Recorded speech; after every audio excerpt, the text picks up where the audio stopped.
Mapenzi mubashara, suluhisho ya tatizo lako.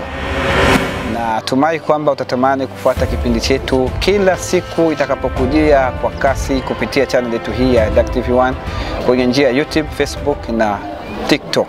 Duck TV1, harakati zetu, mawaidha, mihadhara na matokeo ya jamii kupitia simu yako ya mkononi. Pamoja na Duck TV1, miski ya roho, unachomokaje? Assalamu alaikum wa rahmatullahi wa barakatuh. Mpenzi mtazamaji, kama nilivyokuahidia kwamba leo tunazungumzia kipindi chetu cha mapenzi mubashara, suluhisho ya tatizo lako.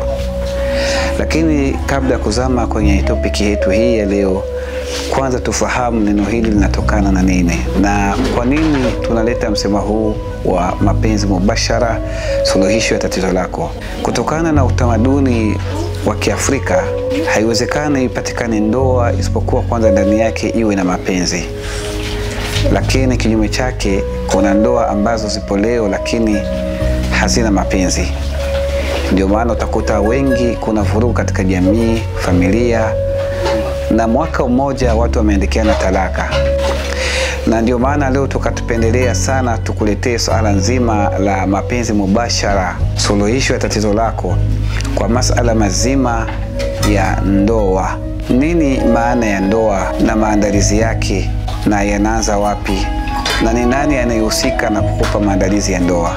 Tunaposema ndoa, ni makubaliano ya watu wawili, aidha mwanaume na mwanamke, ambao wamekubaliana kwamba wataoana ili kutengeneza familia. Lakini watu hao wawili katika makubaliano yao wanapeleka ujumbe kwa wazazi ili kwamba wazazi watoe ridhaa ya hao watu wawili kuweza kukaa na kutengeneza familia yao. Baada ya wazazi kupokea malalamiko ya watoto ama ombi ya watoto, hawatoi ridhaa kwa maamuzi yao, lakini wanahitajia wawepo na mashahidi wawili ambao wanasimama upande wa mume na upande wa mke. Ndio maana anahitajika kuwepo wali ambaye ni msimamizi atakayetoa mkono wa posa kwa kumwozesha mwanaume ambaye anakuja kumchukua huyu mwanamke.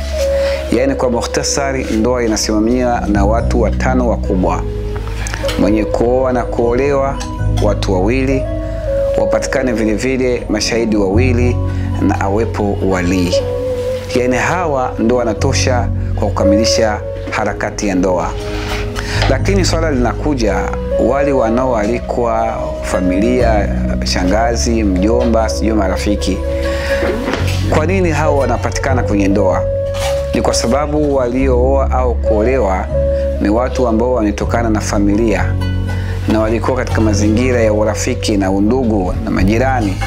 Kwa hiyo wanaitishwa majirani, marafiki, ili kwamba wapate kuja kushuhudia ndoa ya hawa wanaokwenda kuoana kutengeneza maisha ya kesho. Lakini nataka tuzungumzie sasa maandalizi ya ndoa yanatoka wapi na yanaanza wapi. Aslan, ndoa, wenye kuoana wameikuta ndoa. Yaani tumezaliwa sisi vijana kwa kuwa tumetoka katika ndoa ambazo ni za wazazi wetu, na wazazi wetu nao walikutana ndoa ipo. Yaani walikutana baba na mama wameshakuoana. Licha kutokujua ni mazingira gani, kama historia za zamani zaeleza kwamba wazazi wetu au mababu zetu walikuwa wakikutana tu shambani, mawasiliano yakaanza hapo na wakaamua kuwa mume na mke. Hizo ndo ndoa zinazojulikana zamani za kale zilizokuwepo, ambazo zilikuwa hazina misharabaka, haziombe mambo marefu. Lakini leo ndoa ili iwe, kwanza umpate anayekupenda, na huyo anayekupenda apeleke taarifa kwao kuwa amepata mchumba. Na inapofika swala la uchumba, hapo kuna kipindi kirefu ambacho kinachunguzika sana. Na hapo usipokuwa mwangalifu sana, ndiko sehemu ambapo matatizo mengine yanaongezeka kwenye ndoa. Kama uchumba umepita vibaya, basi usitarajie kwamba ndoa yako itakuwa vizuri. Lakini maandalizi haya ya ndoa yanaanza toka familia, pale tulikozaliwa.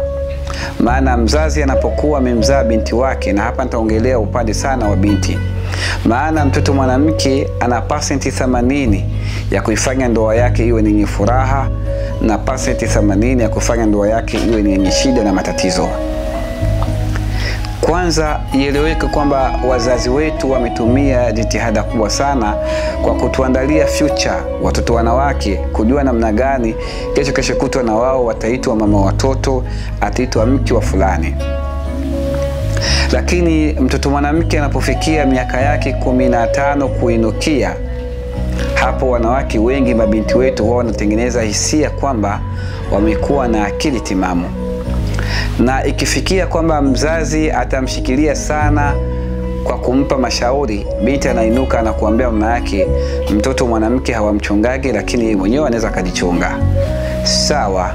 Lakini kule anakojichunga mtoto mwanamke ndio hatua mojawapo ya kuanguka kwenye makosa. Na kwa sababu tabia huwa inabadilika kwa hisia tofauti, na yule anayekuwa anabadilika haelewi kuwa anabadilika. Ni sawa sana mtu anavyokuwa ananenepa. Jamii, majirani, marafiki wanakuangalia unavyonenepa, lakini wewe hukubali kwamba unanenepa, unajiona kama ni wa kawaida. Utakuja kuelewa kwamba umenenepa endapo utaangalia kuna nguo zako zinazokuachia au zinazokuacha, ndio utaelewa kwamba nimenenepa. Na mtoto anapoharibika tabia, haelewi kwamba tabia anaharibika ni pale atapokujikuta kwamba marafiki wanamuondoka, ndio atajua kwamba tabia yangu na marafiki haipatani, amekuwa na tabia mbaya. Lakini kwa kuwa aliwahi kutumia akili yake kwamba mtoto mwanamke anajichunga, na akaelewa kwamba zile hisia zake anaweza kazichunga, siku itakapofikia anakuja kuolewa na mwanamume, akutanike kwamba ametoweka ubikra wake, labda kutana mwanamume atakayemuuliza, usichana wako umeula vipi? Mtoto mwanamke ataanza kueleza kwamba labda nimeteleza, nimeshawishika, ndio nikaingia katika kitendo hicho bila idhini yangu au bila kutaka kwangu.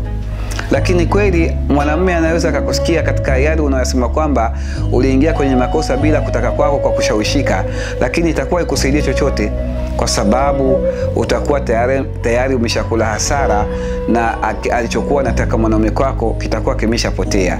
Kwa maelezo yote utakayoyatoa kwa mwanamume kumwelezea namna gani ulivyoharibia maisha yako, itakuwa haina faida siku hiyo, kwa sababu haitotengeneza chochote zaidi ya kuongeza hasira kwa yule mtu mwanamume. Hapo ndipo kunaanza kipindi kikubwa sana cha mwanamke kuwa mnyonge katika familia yake.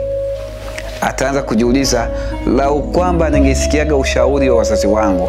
Lakini hii lau kwamba ungesikiaga ushauri inakuwa ni majuto, ni mjukuu, kwa sababu ungesikiaga lakini hukusikia. Itakuwa na faida gani ikiwa hukusikiaga alafu leo unajutia? Ndio maana yule atakikutana na clip yetu hii aanze kuandaa mazingira ya mwanawe, kujua namna gani mtoto wake atakapokuwa na atakapoelekea kwenye ndoa yake, aelewe kwamba kuna mambo fulani ambayo anaweza akaulizwa na mume wake. Na wewe mwanamke, okopa sana kuuliziwa na mwanaume anapokuoa kwamba maisha yako yamepitaje, ni nani uliyetembea naye, ni nani uliyokula naye furaha, ni nani ambao umedate naye, ni nani kadha. Anaweza kaanza kwa furaha, lakini mwisho wa siku akamaliza kwa hasira, ikiwa utajikuta kwamba maswali yako kinyume na hisia aliyokuwa nao kwako. Na hii ndio inakuwa sababu mojawapo ya kuweza kuharibu ndoa za watu fulani na kukosa furaha katika ndoa. Lakini vile vile baada ya mwanamke kuolewa, licha kuachana masuala ya mwanaume, tumeelewa kwamba mazingira ya ndoa inaanza kwa wazazi, wanakuandaa ili kwamba kesho uonekane mwanamke wa mtu. Vile vile usichana wako ulivyokuwa unaupitisha wewe mwenyewe binafsi, pata mafundisho katika usichana wako. Lakini endapo utakuwa na mazingira mabaya na marafiki wabaya, utapata ugumu kwenye ndoa yako. Lakini nataka sasa nikuzungumzie ni mambo gani makubwa matatu ambao mwanamke akiyafanya yanampa stress katika ndoa yake maisha yake yote mazima. Nikuombe uungane nami mpaka mwisho wa kipindi chetu, na ujiunge katika kipindi cha pili, kushare na kusubscribe, ili kwamba uwe mtu wa kwanza kupata part 2. Mapenzi mubashara, suluhisho ya tatizo lako.